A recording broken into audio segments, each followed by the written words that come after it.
All right, now we are taping. Well, good afternoon, everyone. Can you guys hear me there? Yes? How come I can't hear you? Hello? Can you say it again? Oh, this is me. Microphone? So tell them to switch on their microphones if they can. Turn on your microphone if you can. They can hear me? Oh, you have a chat? Where is the chat? Left corner.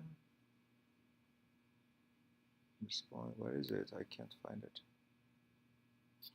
I don't have it in my. Where is it? Or like try it. Here. Sorry.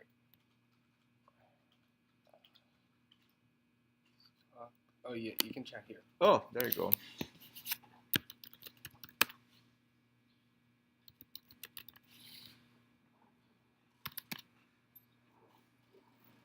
Hey, are you going to have a class here? No, another room, S140.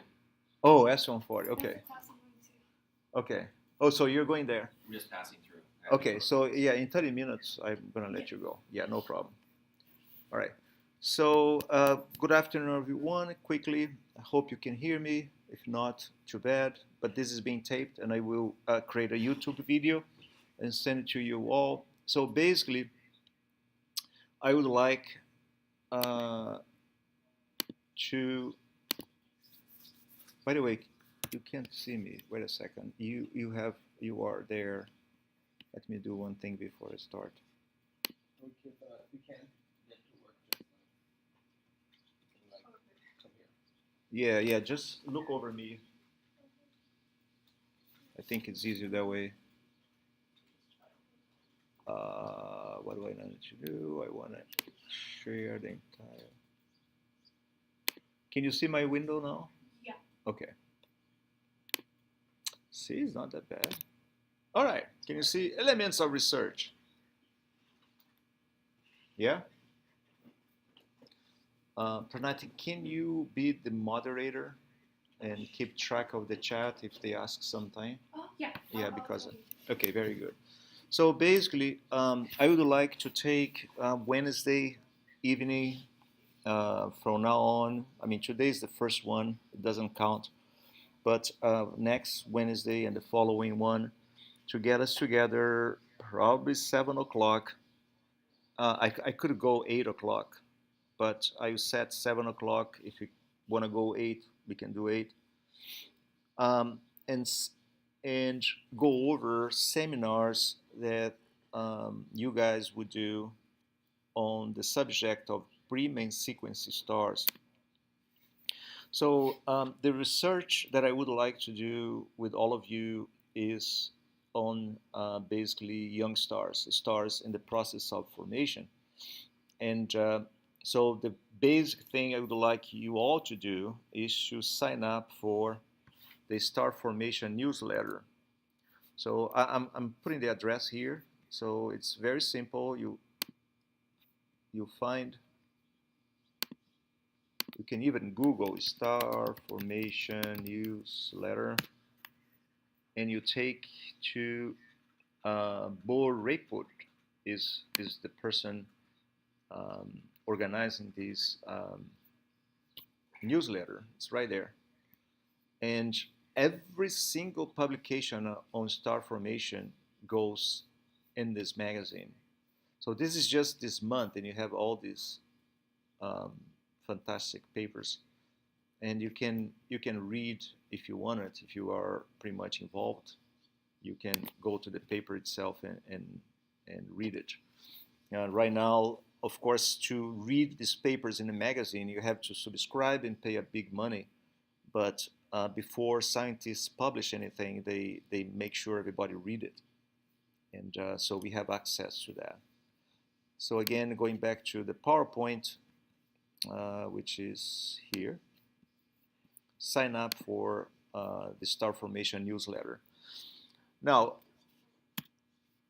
um, as far as seminar is concerned, I outline a few main topics, and I would like you, depending on the number of interested, I would like you to do either independently or in groups of two, because I think two of you can work together and organize a seminar that would probably last 1 hour. And this is done online.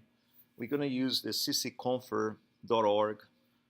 And so you can show your PowerPoints, and we all should be able to see it, so you can exchange files. And then you could do your seminar from home, so you don't need to leave it. We are all busy this summer, and I think that would be ideal. So basically, we're supposed to read that article that you sent us, that you will send us through the link, research on those topics, and then present a presentation. Here's the thing. I would like in August, if we are in a good track, to have you guys being able to get a review paper, a technical review paper, read it. I wouldn't say you would get everything, but read it and at least kind of situate yourself in the paper, because when you read a review paper, there are so many links and so a vast amount of ideas and graphics and numbers, and you might get lost because we are not studying this in depth. Even taking Astronomy 10, you don't study this in that much detail. You have some sort of overview of what's going on. Right. But when you start, being professional, it's a different ballgame. So I would like us in August to be able to read a new review paper. And Nuria Calvet and Lee Hartman, they are both married. At least they used to be, but they are together in the paper, so I suppose they are still together. They wrote a review paper that is going to be launched now in 2016, Astronomy and Astrophysical Review abstract. But they don't want to give it yet because the magazine is doing edits. So we might have this paper soon, and then I would give it to you, and then you guys would kind of on the side, read a little bit. But before we are in the process of understanding what's going on in the field and being able to use computer skills to download data and start playing around with data, you need to know what's going on in the field, what these types of stars are.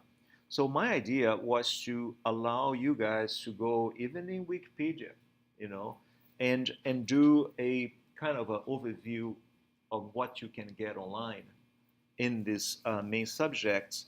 And even there is a very nice web page that is hosted by Cornell students called Ask an Astronomer. I put the link there. In Cornell, it's very nice, and you can get information on premium sequence stars. It's a bunch of things. So I would say start on Wikipedia and start to exploring and going further, and perhaps even you can bump into some university's webpage where a postdoc, just to get his or her name circulating, create this kind of a small information on this subject, and then you can download that information. Yes, but online. Online, okay. Yeah. I might not have Wi-Fi because I'm not going to be here. Where are you gonna be? But when? July 11th to like beginning of school. This is in August, so. Oh, but Right? yeah, but 8 o'clock. 8 o'clock is 8 in the morning, ain't it? No, 'cause Oh, you're on not theirs gonna in have July. like 5. Oh no, this is July and August. It has more. Oh, okay. Yeah. So where you go in India, there will be no Wi-Fi, I don't think. I mean, Probably not. it's iffy. Okay. I mean, there are always like internet cafes. Yeah, well, but Yeah, when you. the power goes out, like every 2 minutes. Oh yeah. No, but you can try in August. Yeah. Yeah, definitely. And whatever material we get, you have email there? Yeah. We can send it to you. Yeah, that will work fine. So, but the first one is the very basic one, and I would like somebody or a couple of you to sacrifice for July 13, which is next week. What is a premium sequence star?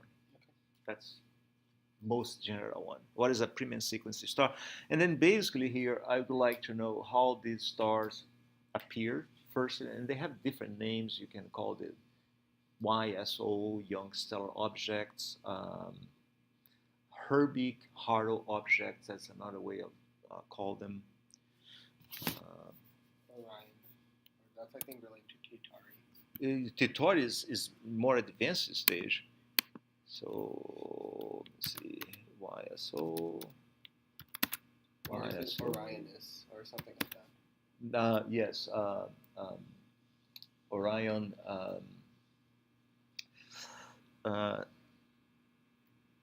Well, in Orion, you have main sequence stars, and you have premium sequence stars in there too.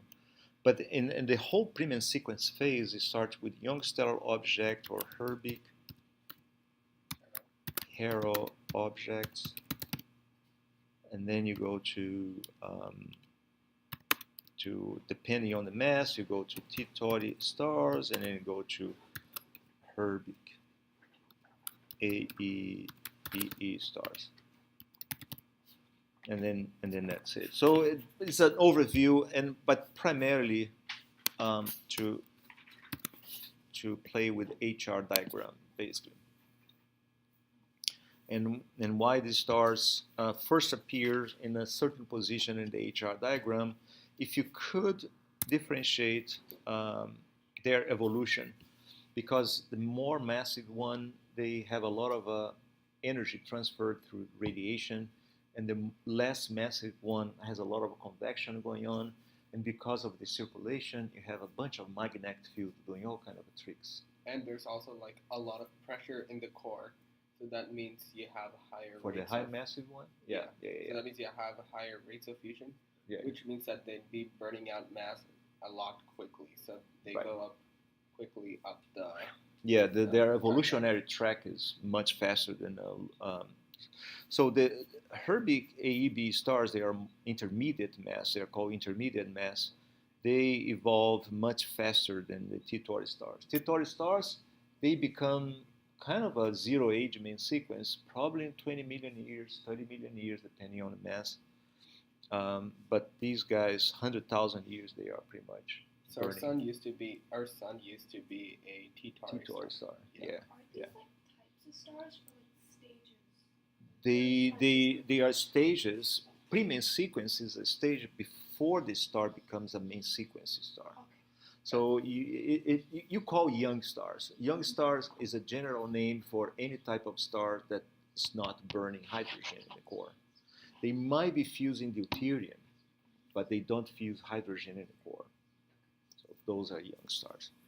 Wait, Um, but isn't T-Tauri star different than like a Herbig? Yeah. T-Tauri stars technically is one that has probably less than 4 solar masses, and Herbig EB stars 4 to 8 solar masses. So Herbig EB stars are called intermediate mass. So these stars are being studied now more efficiently than was 5 years ago because you have better technology, and they are finding. When I was working with this stuff, they were not interested because we thought they didn't have any circumstellar disk. They were just boring, a bunch of radiation, and it's very difficult to position these stars in the HR diagram because they look like main sequence, and they are bright, they are luminous, but they look like main sequence, and they don't have features that you can identify as being produced by contraction, by activity, like T-Tauri stars. T-Tauri stars has all kind of variability. You can follow them. But now with photometry, you can see they have an abundance of variations, and you can ascribe those to some interaction between the disk and the star itself. And then there is some cool thing going on. Oh wait, primarily, can you check the chat and see if they're all following this? No. Are they hearing or are they Yeah, I following? think they are. Just Okay. like type a message to see if they are Yeah. listening in. Very good.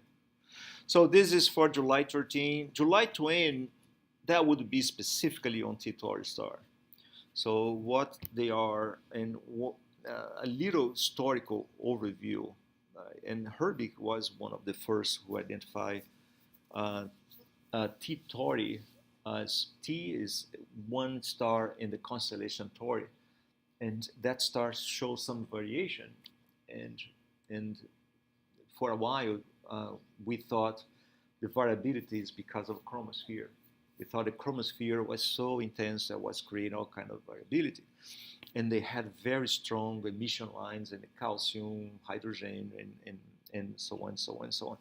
And then later on, it was found that T Tauri stars were young because one telltale of youth is a lithium line.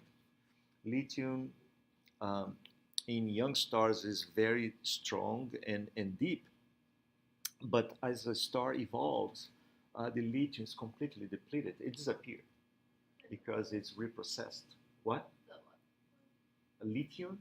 Lithium. Lithium. Oh, okay. Yeah, hydrogen, helium, and lithium. Okay, So- someone has a question. So Yeah. When you say PMS, do you mean protostars or more than that? Pre-main sequence stars and protostar is part of what we call pre-main sequence star. Is anything that happened before the main sequence. Yeah, that includes YSO and Herbig Haro and T Tauri stars. Or yeah. So in the 80s, it became clear that T Tauri stars and all the activity couldn't be explained only by chromospheric activity. And then people start finding out some of these features were coming from disk. So the disk interact with the star. So in fact, you have the disk following onto the star. And in the 80s, it was thought the disk would go all the way to the equatorial region, right? That's what you think. You have a disk that circulates like in following Keplerian law and then falls in the star right in the equator. But if that was the case, you wouldn't be able to see all the variability we observe in T Tauri stars. So they start thinking, well, there are some differences. Some pre-main sequence stars are called classical for C, classical T Tauri stars. So they show a lot of variability. But there are some T Tauri stars that are called weak line. That's why you have a W there. So they don't have strong lithium. They have strong lithium lines, so they are young, but they don't have these emission lines, and they are called weak-lined emission lines, T Tauri stars. And later on, these weak-lined T Tauri stars were thought to be T Tauri stars in which the accretion in the disk had stopped. It's not there anymore. And now you have a star, kind of a pre-main sequence with a disk, and the disk is not kind of a following in the star anymore, but it start forming planets. So this is a region, and in fact is a subject that I retired before it became so important. Now everybody is looking for features in disks that might lead to planet formation. And so the sun was a T Tauri star, Sun was a T Tauri star. and that's how the disk was. That's why out of the disk you form all these planets and moons and everything, and that's why you see the alignment of all the planets in the disk. And they all orbit in the same direction, right? So the disk, I have a nice, I think I showed that to you, EX Lupi video. I did a very good work on EX Lupi. It's one of the T Tauri A stars. flaring young star has shed light on a puzzle involving So see, the crystals disk and rotates in the comets. same direction. So imagine one. I think we should just leave it on. Of doing something, it's probably a pretty close match to what our own Like this. Maybe you should also do that. Yeah, that's fine, I guess. Yes. So the disk has. So these are little crystals, olivines. They start to be formed because the star has some interaction going on. But eventually, all these crystals they grow to form planetesimals. Planetesimals collide and coalesce and form bigger planetesimals, and eventually you have a whole process of planet formation. So, and this movie I think show. What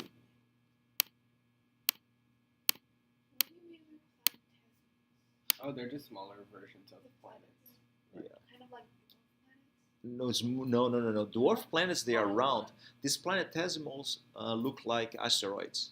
Okay. They are big. Some of them are small, kilometer Irregular. size. It's like They the mostly ones that collided like 4 minutes. Oh, okay. And I mean, some planetesimals close to the stars, they are more terrestrials or mineral-rich type of material, like the one I have in the movie now. There you go. But some planetesimals, those formed further out, they are more icy, rich, and volatiles. And then you can think about comets and you can think about asteroids, are these solid structures formed in the beginning of the solar system. So out of the disk material, you ended up forming everything else that becomes bigger. And once they are big and gravity can contract that and they melt and they become kind of a rounded. So the roundness is a telltale that sometime in the past they all melted, but you have to have gravity, intense gravity acting on it. So if the mass is not big enough, you're not going to form this round structure or spherical structure. So this also raises the question, so if everything is acted upon by gravity, why don't we see every single nebula in the universe just collapse into one big cloud or sphere of gas and dust? Well, the reason is that like there's a lot of a nebula is like an equilibrium, right? There's like Right. a balance between the kinetic energy of the particles in the nebula or the gas cloud and the gravitational potential energy of those Right. particles, right? Right. And it's as like you kind of condense the nebula, right? The temperature of the cloud starts to increase, and that means you have more motional energy of the particles. More kinetic energy. Yeah. Yeah. And that kind of like from a conceptual point of view, that makes it harder for the particles to collide with each other, even though there's some gravitational Right. attraction between them. Right. So that's why like they don't all collapse into one point. On one central material. Yeah. So you have to have this balance when people now are studying not only planet formation, but the idea is the same for galaxy formation. These Yeah. spiral galaxies, they have the spiral disk. The idea is kind of the same. So somehow this mega complex giant or supergiant cloud collapsed because of gravity and angular momentum gave rise to the disk formation. In fact, one of the topics I would like you guys to discuss is accretion, right here. I think, yeah. Lower magnetic spectra. Oh, I didn't put the disk. Oh, there you go, accretion. So in accretion, it's all. I mean, you have angular momentum that gives rise to rotation, and then somehow you form this solid material. In the case of a galaxy, you have stars being formed. In the case of a protostar, you have planets being formed.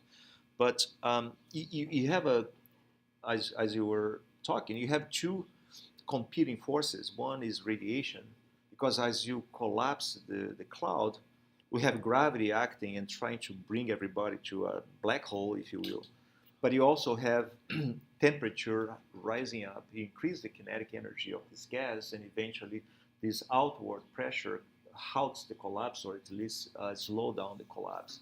Now, if the gravity is not enough to overcome the radiation or the thermal energy, then collapse doesn't happen. It actually like explodes. You just have a cloud. You just have a nebula in there.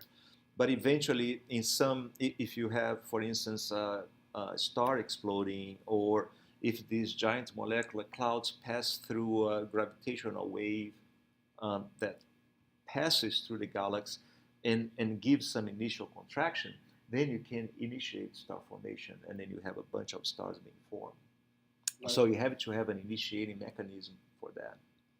So yeah, like a supernova, like kind of ripples through a Giant molecular cloud? Yeah. Giant molecular cloud, and then that creates ripples Yeah. in the cloud, and then like you have like a lot of condensations in Yes. the cloud. Yeah. And then creates you receptacles. create that.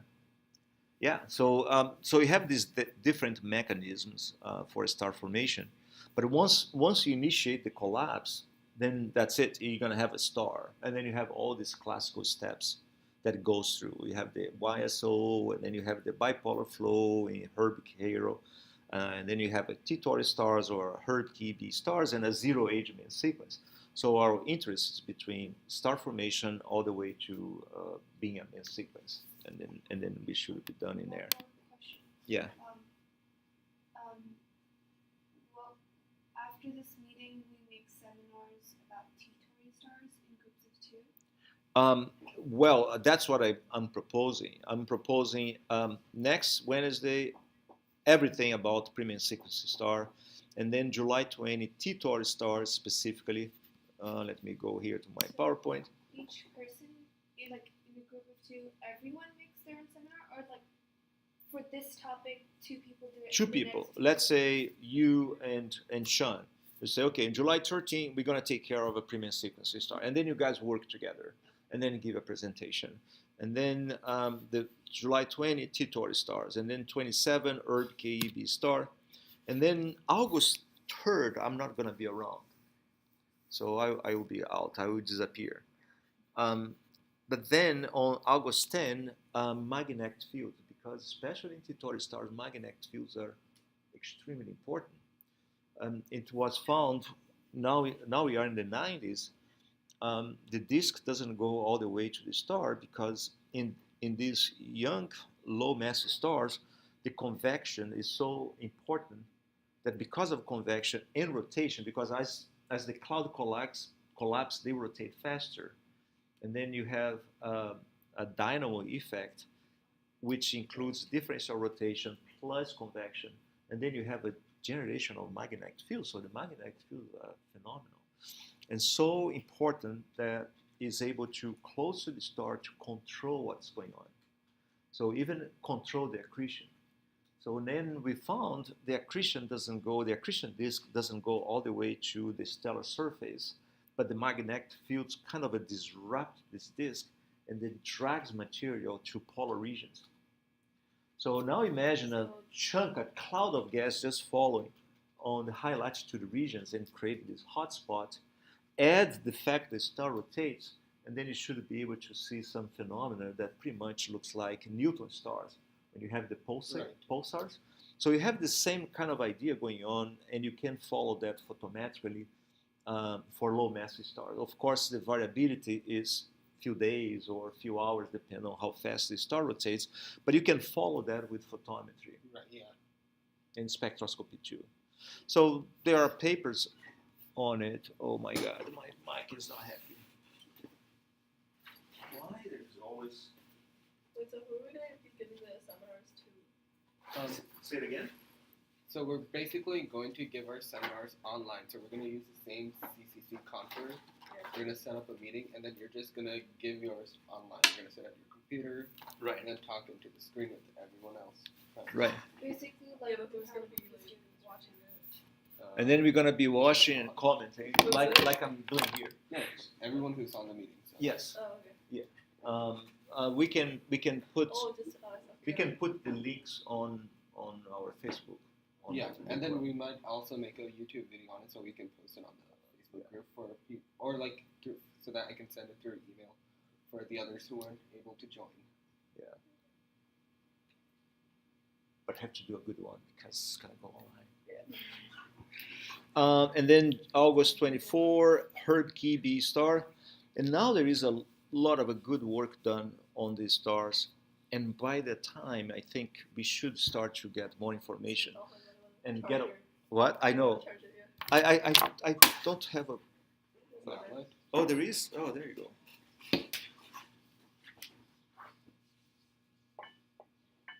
All right, and if you have any questions, just put them in the chat. Yeah, I'm just asking what they're asking. Okay. And pretty much that's it. Now I need volunteers for the seminars, because that's it. I think that's my PowerPoint. Yeah. Oh yeah, I think we could also I think some of our viewers may be confused about what you mean by photometric and spectroscopic measurements. So maybe you could probably go Okay. over that. So when you study stars, you don't see them. I mean, like the sun, you can see the sun, you can find spots and things like that. But stars, we don't. I mean, what we have of a star is one dot coming out of a pixel. So it's not like a planet. You observe, you take a telescope and you look at a planet, you have some extended image. Yeah. In fact, you can see features, right? In stars, we don't. So, but if you have a star with a spot, and now I need to use a board. If you have a star, Okay, I don't think anyone can see that. I know, but Should I like turn the? oh, you know what I should do? I can use perhaps the whiteboard. Okay, yeah, there's the one. Yeah, I think I can use the whiteboard. Let me see. View tools, sharing, stop sharing, whiteboard, close. I don't want to do that, and probably here. Draw a straight line on the page. How do I open new page? There you go. Oops, no. This one, yeah. So here's a star. Oh wait, can you guys see what Mr. Patel has drawn? Can you see the whiteboard, a star in there? What looks like a star?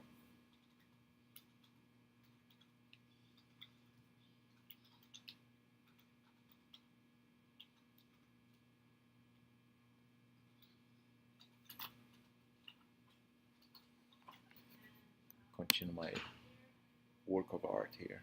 I think they can. They can? They can see it? Yeah. Okay. So this is a disk, right? And this is the co-rotation radius that I would like some of you to mention is when, if you think about a magnetic field coming out of the star like that, yeah, and then cut it right here, and then go all the way to the back of the star like that. And then they have another one and go like this, yeah, cut through the disk and then go fall in there. And then you have this going that way here too, yeah, fall somewhere in there. Is that good? Kind of. So, so imagine now the disk is kind of circulating along this way, and when it gets to this point, it doesn't go through because the magnetic field lines is too intense. So think about aurora borealis in Australia. You have all these particles kind of aspiring along field lines, and finally falling 300, 400 kilometers per second. It hits at this point, and then you have a hot spot, right? Now imagine you with a telescope somewhere here, and you are observing now using photometry. So if you are doing photometry, the star, as the spot appears in view, you see the flux of the star going up as the star rotates. Right. So the spot is going to go in view, the flux increases, and when this spot goes away, then you go back to the stellar flux. But then you have this other spot that is down here on the far side, right? We don't see it. So eventually this spot will be on view, and then you see again, but perhaps not so much intensity, or perhaps with more intensity. I don't know. Because Depends it's on at the bottom and it's there you go. So you have some angular effect. You have all these differences, and then you see some fluctuation. And then what you do next in photometry is to model the star. So you say, okay, I can see this feature here reproducing and appearing. This is the little one that appears, let's say, in 3.3 days. And then we say, hey, you know, the star rotates in 3.3 days. So we have a rotational period for the star determined that way, using photometry, basically. Now, another technique is spectroscopy. Oh, and another thing I want to mention, if you were to look at the roots for the word photometry, you have the first part that says photo, which yeah. is light, and Yeah. then the next part metry, which is just a measurement. It You are- just means measurement. So That's it's just correct. light measurements. That's correct. You are measuring light. You are measuring light on a certain time scale. So you ended up plotting flux. I don't know why I keep receiving this. I don't know if I put trash. Photometry is a fluctuation of light curve and flux per time, and then you model that basically. But if you have a yes. Plus is what again? I'm sorry, say again. What's flux again? Oh, flux is the amount of light that crosses the telescope Okay. per time and per area. Yeah, per area. Yeah, yeah. So you have the telescope. What you really measure is flux. It's right? in units of watts per meter square. Per meter square. Yeah, which is energy ergs per second per area, depending on the collected area you have. Now, the other technique is spectroscopy. So spectroscopy, you have your telescope. Let me clear page. In spectroscopy, let's say you have a spectrum like this is the continuum, and then you have a nice calcium line like that. So the sun has a calcium line in 3933 angstrom. That is century right here. Okay. Let me shut down my mail. I don't know what's going on here.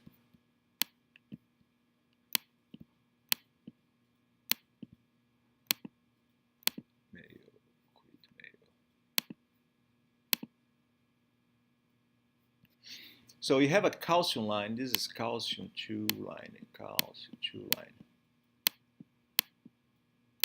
And in the sun, you have a little emission here. That's because of the chromosphere. And we can use that to model chromosphere and everything. When you observe T Tauri stars, you have something that is very intense, but in addition, have all kind of features. So you have emission, but you have these little features here. Absorption lines? It's an absorption line in the middle of an emission line. Right. So the way to interpret that, there is various. So you have to do a model. But when I was working in the field, what people did is several spectroscopical observation in consecutive timing. I mean, every single night or so, you would take a shot, and then you would see these little features here changing position, right? Go like that, and sometimes go down, and then you have all kind of variability. And then what they did, they found, well, some of these features, they are associated with rotation, because photometrically you can find the rotation of the star, and then you can use these features to determine when you convert this to velocity using Doppler effect, you can find the speed in which these features, or the projected velocity in which these features were being formed. And then you can say, okay, I think this absorption feature is formed in an infall type of gas that is co-rotating with the star. Or this emission feature is formed in a part of the disk that is further out. So you can do all kind of conjectures and estimates of how the environment of the star is based on these line features, which is a cool thing too. What? I think that's your phone. Oh, that's my wife. I can call her later. But so all these little features, you can use spectroscopy for that. So you use these two techniques; they are independent. One is photometry, the other is spectroscopy. And I have data that I did photometry over several stars and over several days. And in the middle of it, I took some spectroscopic shot of it. And then with spectroscopy, you have much richer, I don't know if my English is right, but you have a richer information, but you can't see the spatial fluctuation that photometry can gives you. This data is not even reduced yet, so I would like to put my hands on it. But it's in a data format that I can't read. I have to buy a reader. Yeah, this is data of Herb KEV stars. So I have boxes of this that I have to reduce. No, it's pretty old-fashioned. It's 90s. This is high tech in the 90s. So I have to find a reader that can read that, and then I can shoot that to a computer and try to make sense of the data, convert that to numbers. So in the last meeting that we had, you talked about using some Kepler data. and using Python to Yes, yes. Okay, first of all, Python, once we start doing data and data analysis, we can use Python for T-Tori stars, either data I have or Kepler. Um, if you use Kepler has two observing runs. The telescope went through Taurus, and they collect premium sequence stars. I found one colleague, and in fact, I wrote papers with her. She is collecting data, I think now in September, and would be it's simple to get involved with her. So, but before I start talking to her again, I need to get my momentum going. So I need to have a start. So I hope to give myself 1 month or so just to get momentum and get you guys kind of motivated and then yes, go to Kepler data.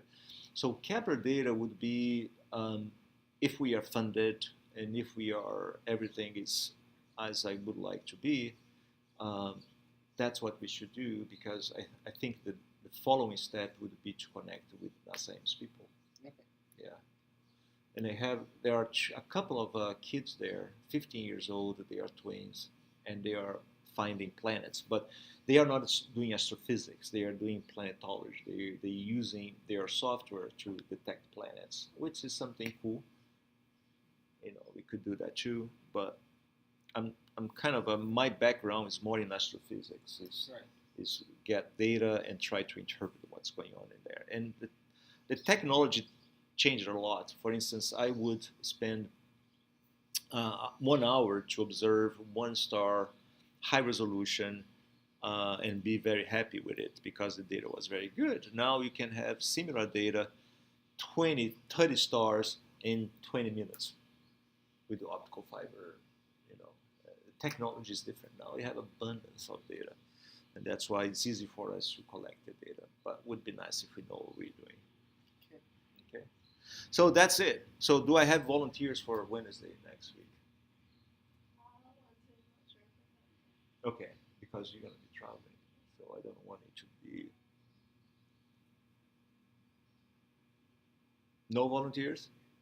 I could do. Could you do it? Okay, Pranati. Oh, you are the victim. I can do any other day though. Okay. So if it's like after. I could Oh. do it with someone else too. Which one? I could do it with someone else. Okay, very good. And P. Busari Pranav says that, Pasari. yeah, he says that he'll do it. Okay, so you guys, two of you. I don't want three. Three is too much, but two is good. So you guys, again, start with Wikipedia. It's the simplest one. Get the Right. most general, and from there, email me if you have any Yeah, questions. of course. Okay. So try to like get each other's contact info after the meeting Yeah, because you guys will be working together. You can maybe make up presentation slides, Google Yeah. Slides, What's right? the first one? PowerPoint. The first topic. Oh, the first topic is Sequence stars. premium sequence. The first is premium sequence, and then we need somebody for T-Tori star specific, and another one for the intermediate. You want a T-Tori? Very good, wonderful. Oh my god, basically. Rohit says he can do Titar. Who? Titar. Rohit. Rohit. You know him. Can you do it with him? Okay. So what about the other participants who weren't able to make the meeting? Should we also have Are you them gonna do it with Rohit? do something? Yeah, Well, I guess. I would try to export Because I'm gonna information tell- as much as possible. Okay, So maybe we can have like just like making sure. two Oh yeah. groups work on maybe like one of the topics. If you can find people, that would be Right, great. yeah. I would like to have names and put names here, and then do a nice schedule, and then send to everyone. I think it'd be a lot easier and more organized if we could create a Google sheet and then list off the topics. Very good. And then like have people sign up on there. And then we can put links to the talks. Yeah. Once they are done. And we Okay, have wait, five as so well. WTTS and CVTTS and then week and Week and classical. Yeah. Okay, Pranav wants to work with Kevin, so I'll just do another one. Okay. Okay. You guys decided. discrimination. The more the merrier. Very good. So, okay, that's I'll good. do something later. Okay. That's very good. I'll just set up the Google Sheets today or tomorrow, and then you guys can start filling out like what topics or topic that you want to do. And yeah, that's pretty much it. Okay, very good. And I think among all these topics here, the most complicated one I think is this one, the magnetic field. Um, yeah, so it's August 10. I don't know if you'll be back. No, I will. What? I will. You'll be back. So would you like to work on this one? Yeah, that actually sounds pretty. Okay, so why don't you work on that one? And I was, and for that, if you could email me, if you get kind of a loss, because it can be complicated, Could but you it's share- very cool. Or if It's really, really cool. if you can, just message me your topics and who you're working with, and I can probably send that information to Mr. Batalha.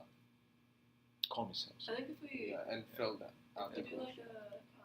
do like one of those like not surveys, but like the things where you like fill out what you're doing and who you're doing it with, You mean and like submit it. oh, you mean the Google form? Yeah. I think a sheets would be better, right? It's just okay. So, yeah. And besides, you can like see who else has done like a certain topic. So I need to leave. Yeah, you have class. You can go. So, But I think we are done. Very good. also, could you share the PowerPoint? PowerPoint, presentation yes. so that we could How do I send do? How do I do this? Do you want me to send to somebody? you can send it to You me. can just send it through the the Google Group. I'm gonna send it to Sean. Yeah, and PDF, PowerPoint. either. You can do PowerPoint. Okay. What? That's right. Yeah. Okay, thank you. All right. Bye. Thank you for coming. Should come up. You can go iCloud Can you go to class? Are you sure?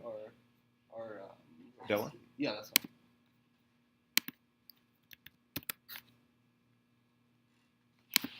All right. You got it.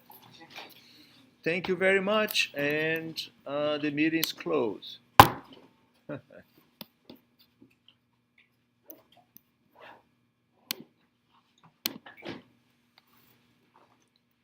I will create a file, a YouTube file of this meeting, and then send it to you too. You might want to put Yeah. a link in there. I'll put it on the Facebook group Okay. and probably send it out. Very good. Wonderful.